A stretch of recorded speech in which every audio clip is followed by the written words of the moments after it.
Hi, I'm Dr. Vossen, the city's doctor. It's that time of year again for your annual flu shot.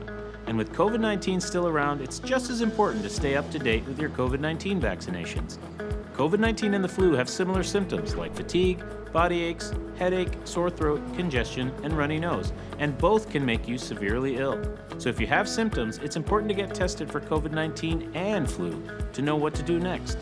The new, stronger COVID 19 booster and the annual flu vaccine are available at doctors' offices, pharmacies, and vaccination sites across the city. So why not save yourself some time and get both shots together? It's safe and effective. I did it, and I'm glad I did. The time to get your COVID 19 booster and flu shot is now. For more information on flu, visit nyc.gov/health/flu. And for more information on the COVID 19 vaccine, visit nyc.gov/COVID-vaccine.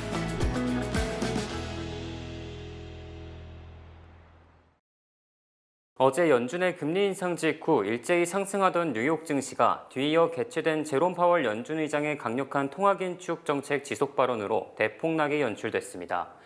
연준은 어제 오후 2시 기준금리 0.75%포인트 인상을 발표한 뒤 증시는 즉각 상승세로 돌아섰으나 오후 2시 30분부터 개최된 기자회견에서 연준 의장이 최종 금리 수준이 기존 예상보다 높아질 것이라고 말함으로써 뉴욕은 물론 전 세계 증시가 순식간에 무너졌습니다.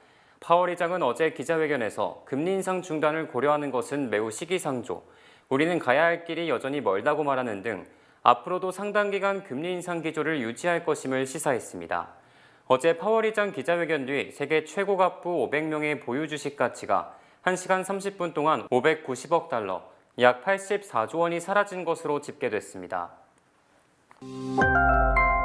연준이 어제 기준금리를 인상해 금리가 3.75%에서 4%로 치솟음에 따라 3%인 한국과는 금리 격차가 1%포인트로 벌어졌고 이 같은 현상은 한국은행 금리결정회의가 예정된 24일까지 최소 23일간 계속됩니다. 한미 간 금리 격차가 1%포인트까지 벌어진 것은 3년 3개월 만에 처음이며 이에 따라 이자 수익을 노린 국내 자금이 미국으로 빠져나가는 것은 물론 외국 기업들의 한국 투자와 투지성 자금도 줄어들게 되며 특히 달러화 유출로 원달러 환율은 더욱 치솟을 것으로 예상됩니다. 한국은행은 오는 24일 금융통화위원회 회의에서 최소 0.25%포인트 이상 기준금리를 인상할 것으로 예상되지만 설사 인상하더라도 금리 격차는 0.75%포인트로 적지 않은 격차를 유지하게 됩니다. 특히 연준은 다음 달 공개시장위원회에서 또다시 0.5%포인트 정도의 금리를 올릴 것으로 예상되는 반면 한국은 다음 달 금융통화위원회가 열리지 않음에 따라 금리를 올릴 수 없는 상황에 직면하게 됩니다. 전국 700만 개 소기업들이 가입한 비영리 단체 얼라인어블이 지난달 15일부터 2주간 전국 약 4,800개 소기업을 대상으로 조사한 결과 임대료를 내지 못해 어려움을 겪는 기업이 뉴저지주가 전국 2번째, 뉴욕주가 3번째로 많았습니다. 뉴저지주는 임대료 연체율이 지난 2021년 12월 23%에서 올해 10월 무려 49%로 급상승했고 51%를 기록한 매사추세츠주에 이어 50개 주 중 2번째로 높았습니다. 또 뉴욕주는 임대료 연체율이 지난해 12월 30%에서 지난달 45%로 치솟아 전국 3위에 올랐습니다. 특히 전국 평균 임대료 연체율은 지난해 12월 26%에서 지난달 37%로 상승했으나 뉴욕, 뉴저지보다는 훨씬 낮았습니다. 업종별로는 식당의 연체율이 지난달 49%, 부동산 중개업소가 37%를 기록했고 조사 대상 업소의 절반 이상이 최근 6개월간 임대료가 최소 10% 이상 인상됐다고 답했습니다.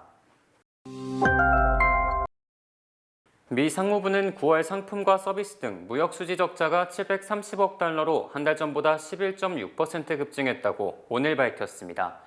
미국의 무역 적자 폭이 한 달 전보다 확대된 것은 지난 3월 이후 처음이며 9월 무역 적자는 월스트리트저널이 집계한 전문가 전망치 723억 달러를 웃돌았습니다. 수출은 2,580억 달러로 한 달 전보다 1.1% 감소한 반면 수입은 3,313억 달러로 1.5% 증가했습니다. 미 달러와 초강세가 무역 적자 심화의 원인으로 지목되고 있습니다. 외국 소비자들에게 미국의 수출품이 더욱 비싸졌기 때문입니다.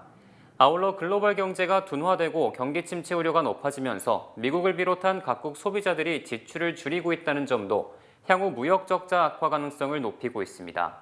연방준비제도가 긴축적인 통화정책 기조를 시장 예상보다 오래 유지할 방침이어서 강달러 추세는 당분간 계속될 것으로 외신들은 예상했습니다. 유튜브는 1일 온라인 동영상 서비스 등 스트리밍 콘텐츠 구독 서비스를 출시한다고 밝혔습니다. 월스트리트저널에 따르면 유튜브는 시청자를 상대로 쇼타임, 파라마운트 플러스, 스타즈 등 30여 개 콘텐츠를 구독할 수 있는 프라임타임 채널 서비스를 개설했습니다. 유튜브는 미 프로농구 NBA와도 합의가 이뤄져 조만간 NBA 경기도 이 채널에서 시청이 가능하다고 덧붙였습니다.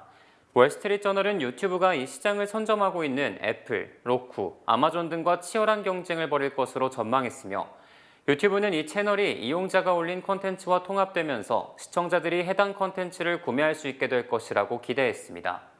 이 서비스의 구독료는 콘텐츠 제공업체에 직접 가입할 때의 가격과 동일한 것으로 나타났습니다.